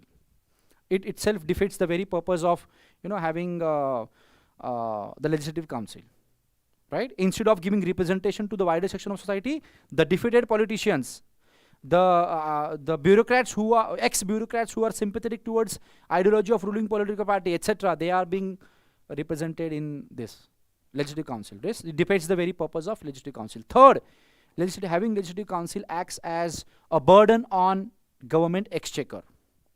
It is a white elephant, like NHRC. It's a wastage of government's money, a wastage of taxpayers' money, government exchequer. Write down this. And that is why Andhra Pradesh government, they have said they passed the resolution to abolish, right? But now you give suggestions. Now currently the Constitution of India does not provide for any particular criteria on the basis of which legislative assembly should be created or not. Okay? So that is why the Parliamentary Standing Committee, which was to which the Andhra Pradesh Legislative Council bill was referred, it recommended that there should be a national policy. There should be a national policy on legislative councils in India. See, currently legislative councils are created and abolished on the basis of whims and fancies of the state government and central government. But as parliamentary committee which scrutinized the Rajasthan Legislative Council bill, it recommended that there should be a national policy on legislative councils, so that there is a proper guideline. There should be a proper guidelines, proper roadmap telling on which conditions the legislative councils can be created or abolished. The proper policy guidelines should be laid down. Currently, there are no policy guidelines. The legislative councils are created and abolished on the basis of whims and fancies of the political parties at center and state government level. This can be. Second, yes, very important, second ARC, Second Administrative Reforms Commission. One of the recommendations it has given that there should be legislative councils in every state. There should be legislative councils in every, not why only 6 states should have legislative councils. Legislative council should be there in every state. Why? In order to give representation to local bodies. representatives of local bodies. Yes, because I told you one third of the members of legislative council, they are elected amongst the elected by the elected members of local bodies. So the representatives of local bodies, or the local bodies, would also give some will get some representation in the legislative council at the state level, and that will enhance the power, and that will enhance the quality of decision making, because local bodies people of local body representing local bodies would also be able to become part of legislative councils and play important role in decision making. Yes, this is the second. Then third recommendation, you can say that why only certain seats should be reserved for graduates, or say teaching constituency for only teachers. When it was incorporated in 1950s in the original Indian Constitution, at that time teaching, very few people were teachers, and the other professions, people belonging to other professions, were very few in number. But now we have doctors, we have engineers. Why only certain seats should be reserved for the teaching constituency, for the teachers, or for graduates? It should be removed. Either it should be removed, or it should be given to everyone, not only for teachers. Why not for others? So this provision is redundant, and it should be omitted from the Constitution under Article 171, composition of Legislative Council. So these are the suggestions you have given. Yes? Fine. Good. Now last question. I know you are tired, so am I, but to clear UPSC, we need commitment. Do department-related parliamentary standing committees keep the administration on its toes and inspire reverence? Reverence means respect for parliamentary control. Question kya hai? Do department-related parliamentary standing committees keep administration on its toes and inspire reverence for parliamentary control? Do not forget to write yes. More often than not, we forget to write yes itself. Okay? Sanat Pandey sir, आप offline भी पढ़ाते हो? Yes, my students are sitting here in front of me and I'm teaching them offline. This is the both mixed class, hybrid class, online as well as offline. Sir, आप बहुत अच्छा पढ़ा रहे हैं. Thank you, Sanat Pandey. Thank you. Thank you for this much needed motivation, because I am very tired from last 4 months. For 4 hours I am speaking. So yes, then evaluate the working of such committees with suitable examples. Now this is the crux. You have to give suitable examples wherein the department-related standing committees have played effective role. Now this is difficult. You have to give specific examples. This is difficult, right? I understand, but rest of the part is very easy. But do not, most of the people would have not written the suitable examples itself, and you would lose marks, because UPSC has specifically asked suitable examples, illustrations. Whenever such terms have mentioned, you have to write down illustrations and suitable. If you do not write, you will lose marks, even if you have written very good content. Okay? Chalo, department-related standing committees keep administration on its toes and inspire reverence of parliamentary control. Yes. First, write down that Parliament is a very wide body. You know, it has 543 members in Lok Sabha and 245 members in Rajya Sabha. More than 700 members. So it is a very wide body. And the functions of the Parliament are complex. The functions of the Parliament are complex and voluminous. Okay? The functions of the Parliament are varied, complex and voluminous. Parliament neither has time nor it has technical expertise to scrutinize every bill or every policy of the government. And that is why Parliament is helped and assisted by various parliamentary committees. First 2 sentences why parliamentary committees are important. Okay? Then write down about department-related parliamentary committees. Department-related standing committees are permanent committees. They are permanent committees. They are not ad hoc committees. They are permanent committees, okay, which are 24 in number. Okay? So department-related standing committees, you can write brief history because the question is for 15 marks. Department-related standing committees, 16 department-related standing committees were appointed in 1993 on the recommendations of Rules Committee of Lok Sabha. 16 department-related standing committees were appointed, and the number was increased to 24 in 2004. So presently there are 24 department-related standing committees which consist of 31 members. Composition लिखो 31 members. इसमें आप diagram भी निकाल सकते हो to save space. ठीक है, diagram, छोटी सी डायग्राम या मैप चार्ट निकाल सकते हो. Right, 2004 31 members, 21 are from Lok Sabha, 10 are from Rajya Sabha. लिख लिया composition. ठीक है. Now do you think that department-related standing committees have been effective in ensuring the accountability of the government? That is what is the question, to keep the government on its toes. Okay? To answer this question, you have to write down what are the functions of the department-related standing committees. Okay? So write down department-related standing committees. It basically ensures the accountability of government by performing following functions. Number 1, scrutiny of demands for grants of concerned ministries and departments. During the budget process after general election, both the houses are adjourned for 3 weeks, period of 3 or 4 weeks, and during this period of 3 or 4 weeks, the department-related standing committees, they scrutinize demands for grants. Demands for grants of concerned ministries and departments. Now, by scrutinizing the demands for grants of concerned ministries and departments, the department-related standing committees, they help the parliament in debating the budget effectively. Right? It is only after department-related standing committees prepare budget on demands for grants of, prepare report on demands for grants of various concerned ministries and departments, then only the parliament could effectively debate and discuss and vote upon the budget. So, by scrutinizing the demands for grants of concerned ministries and departments, department-related standing committees ensure or help the parliament in ensuring the financial accountability of the government of the day. This is the first positive role. Yes, right? Because so the department-related standing committee helps parliament in ensuring the financial accountability of the governments by how? By helping the parliament in debating and discussing and passing the budget. Number 1.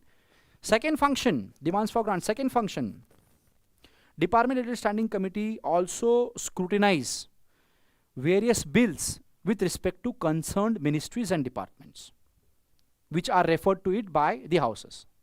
Right? So in this way also, department-related standing committee gives various positive suggestions which enhances the quality of lawmaking process of the government. It gives positive feedback to the government. Second, right? Scrutiny of bills.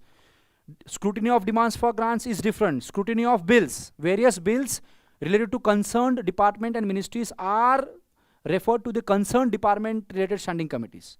Right? Okay? Then third function is that it also, examines the annual reports of ministries and ministries or departments. Every ministry or department prepares annual reports.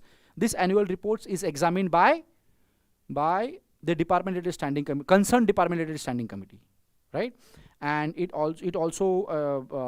then that report helps members of parliament to understand the functioning of various departments and ministries, their strengths, weaknesses, positive initiatives taken by the government, the weaknesses of various schemes and programs of the ministries and governments. Thereby it ensures the accountability, right? Political accountability or whatever it may be the, right? Okay, this is, then it also examines the national long-term policy documents of various ministries, right? This is the function, okay?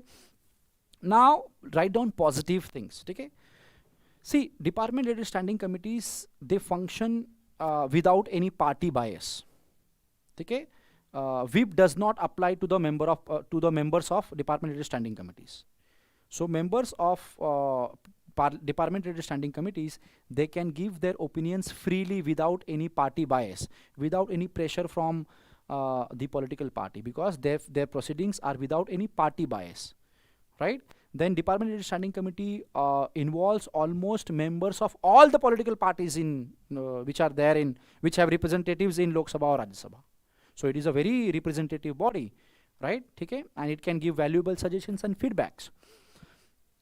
Then the discussions of department-related standing committees are taken in a closed door manner, in a very friendly manner, without any bias, without any political pressure, without any pressure of public opinion, and that's why they can effectively function. Okay, and that's how they can effectively ensure the accountability. Okay, right? And write down about budget and all, demands for grants and all, financial accountability, so on and so forth. Okay, right? Now, write down about the instances wherein department related standing committee have played very important role. Okay, particularly when it comes to the bills. Okay, so demands for grants पे weakness लिखना है आपको. When it comes to scrutiny of demands for grants, there is a weakness. Okay, but before writing weakness, write down the positive examples. So you can write down about consumer protection bill. How the department related standing committee, how the bill, consumer protection bill, was referred to department related standing committee.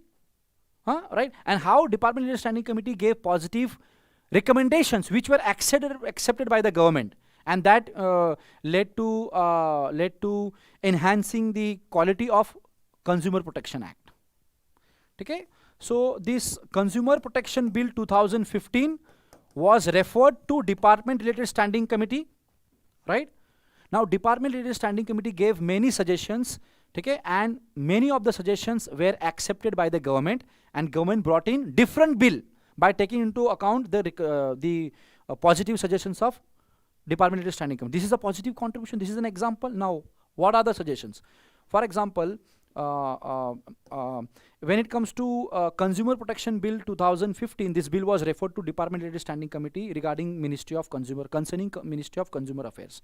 Now, the 2015 bill, it said that the pecuniary jurisdiction of district courts should be 50 lakh.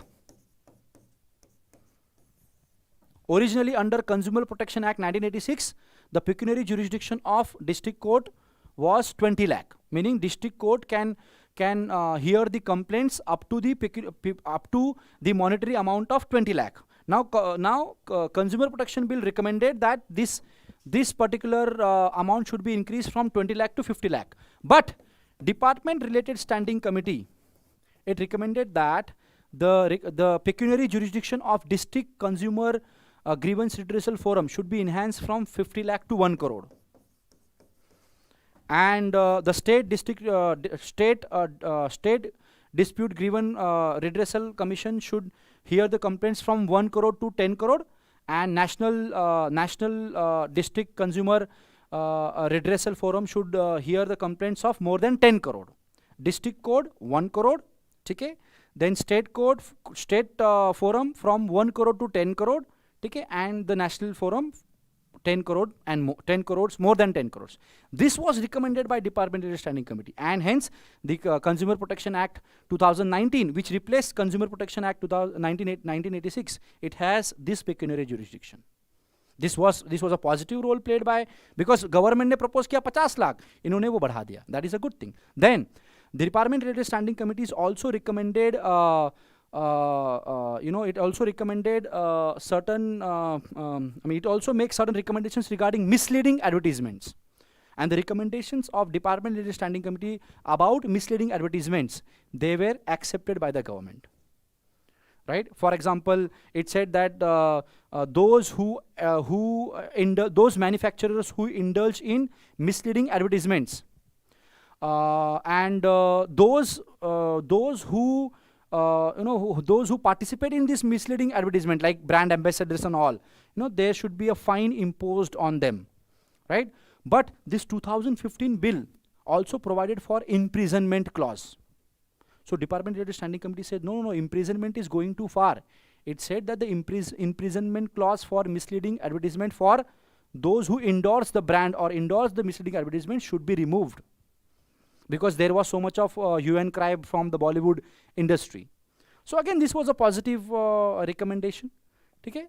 So this is the example where Department Related Standing Committee played positive role. Then second example you can give about is National Medical Commission Bill. Again, this bill was referred to Department Related Standing Committees, and the Department Related Standing Committees regarding which scrutinized this bill, it also recommended certain things which were accepted by the government. For example, there was case regarding bridge course for Ayush practitioners. And there was so much of hue and cry that how can the Ayush practitioners, by doing the bridge course, can practice the allopathy, right? So this department-related standing committee, it basically recommended that the provision regarding bridge course for Ayush practitioners should be removed. And this recommendation was accepted by the government. In fact, out of 56 recommendations, 40 recommendations of this particular department-related standing committee, which scrutinized National Medical Commission bill, they were accepted by the government. And this is how. So suitable examples, give 2 examples. Okay, but I'm sure many of you might have not aware about these examples. But if you read news, that is why it is very important to read newspapers regularly. So whenever there is any report of department-related standing committees, if there is news article about department-related standing committees, its recommendation, or any committee for that matter, you have to write down that what are the recommendations, which were the recommendations accepted by the government, how they played positive role, right? This is what is required. Okay. Now again, department-related standing committees, example likhe, now again you have to write down about weaknesses of department-related standing committees. Again, the recommendations of department-related standing committees. However, despite of playing a very important role in keeping the executives on their toes and ensuring their accountability, both political and financial, department-related standing committees suffer from following weaknesses. Number 1, the recommendations of department-related standing committees are advisory in nature, right? They are not legally binding on the government. So government may or may not accept the recommendations of department-related standing committees. Number 1. Second, very few bills introduced in the parliament are referred to the department-related standing committees. If bills are not referred to the department-related standing committees, then how can department-related standing committees going to scrutinize those bills, and how it can going to ensure the accountability of the government? Third, and the most important, scrutiny of demands for grants. Now, the department-related standing committees, it takes three weeks to scrutiny, means examine, analyzing, okay, in detail and preparing a report. See, department-related standing committee scrutinizes demands for grants of various departments and ministries, and it prepares a separate report on demands for grants of individual ministry and department. And these reports, they help parliament to discuss and debate the budget effectively. But every year the demands for grants of only 5 to 6 ministries, it is put for discussion.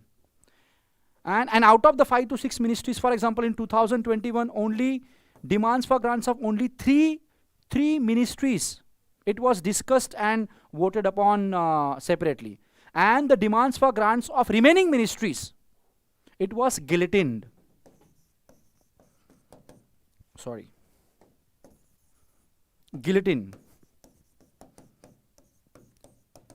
So the application of guillotine, meaning combining the demands for grants which are discussed with the demands for grants which are undiscussed together and voting.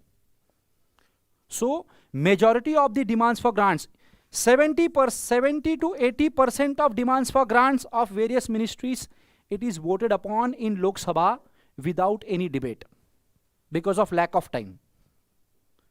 And it defeats the very purpose of preparing the reports on demands for grants by department-related standing committee. Because department-related standing committee spends a lot of time in preparing the report on demands for grants of every ministry. But that particular demands for grants of various ministries, it is not even discussed. It is voted upon without any discussion. It is guillotined on the last day allotted for discussion and voting on demands for grants. But in parliamentary language, the guillotine means clubbing the undiscussed demands for grants together and dispose them through one vote. Okay, that is what guillotine is called, and that basically violates the principle of financial accountability. So parliament has various So this is the biggest weakness of power of parliament to ensure the financial accountability of the government. Why? Because most of the demands for grants are passed without any debate, without any discussion. They are simply guillotined. They are combined together and they are passed because government has the majority in Lok Sabha. Okay, right? Now these are the various recommendations. These are the various weaknesses. Now give some solutions. Number one. Another problem, there is gross absenteeism. Absenteeism in the among the members of department-related standing committees. There was in 2020, Chairman of Rajya Sabha, Venkaiah Naidu, he said that out of 244 members of 8 department-related standing committees which are under Rajya Sabha, 244, 95 members of 8 department related standing committees which function under Rajya Sabha, they did not attend even a single meeting. See, there are 24 department related standing committees, 16 department related standing committees function under Lok Sabha, 8 department related standing committees function under Rajya Sabha. So he was talking about the 8 department-related standing committees which had total 244 members. In 2020, 95 out of 244 members of 8 department-related standing committees, they did not attend a single meeting. So if members of committee are not attending the meeting, if the meeting is adjourned due to lack of quorum, how can they are going to debate anything effectively, and how can they are going to ensure the accountability of the government? So these are the weaknesses. Give solutions. That the strict action should be taken against those members who remain absent without any prior permission of the chairman of the committee. Okay? They should be expelled, or some disciplinary inquiry should be held. They should not be given salary and allowances. Some disincentives should be given to those members who do not attend meetings regularly. Right? Second, there is suggestion that the department-related standing committee should be empowered to call for bills for its scrutiny. Currently, it depends on the government. It is up to the government whether to refer the bill to the department-related standing committees or not. And very few bills are referred to the department-related standing committees. In fact, constitutional amendment bills are also passed without referring to the parliamentary committees. And that is subversion of the parliamentary democracy. Right? For example, 103rd Constitutional Amendment Act, which provided 10% reservation to economic vehicle section, it was passed within, say, a span of 3 or 4 days. So bills are not, very few bills are referred to department-related standing committees, which make them handicapped. So department-related standing committees themselves should be empowered. Rules of Lok Sabha and Rajya Sabha should be amended to empower department-related standing committees to call for bills. Make it compulsory for certain types of bills like constitutional amendment bills, important bills, policy related to policy or any significant issues. They should be compulsorily referred to the department standing committees. It should be made compulsory. Certain types of bills should be compulsorily referred to the department standing committees. Amend the rules for that. Okay? Then we can also write down that to deal with this absenteeism by members, we can try on pilot basis the live proceedings of meetings of department related standing committees. In fact, in foreign countries, the meetings of various, for example, in UK, the meetings of parliamentary committees, they are broadcast live. You can see that, like Sansad TV, you can see the functioning of Parliament live. Similarly, you can give the suggestion that the live streaming of the proceedings of the department standing committees should be started on a pilot basis, in order to see whether they can whether they are reducing the problem of absenteeism or not. There is another angle as well, that will affect the member of parliament. They will not be able to speak freely. They will not be able to speak their mind. That will have a negative impact, but it will have a positive impact as well, because the members of committee will know that people are watching them, and that's why they will be more responsible. They will participate actively in the meetings. So these are the certain suggestions, and this is how you can end your answer. Right? So with this, we have discussed all the 10 questions of Indian polity. I hope you found these two parts interesting. Thanks a lot and see you. Please follow, those who are watching online, please follow the channel Siddhartha IAS for similar Indian polity lectures. There is a discount on my name as well, Dinesh 26. You can get a discount to join this class. Please download Siddhartha IAS app as well. And if you watch various videos of Indian polity posted on Siddhartha IAS, you will find the difference between Siddhartha IAS Indian polity lectures and the lectures given by other teachers of Indian polity. I am damn sure, I am not exaggerating, I am not praising myself, but you will definitely find difference in the quality of lectures. Right? With this, thanks a lot, all the best for your preparation.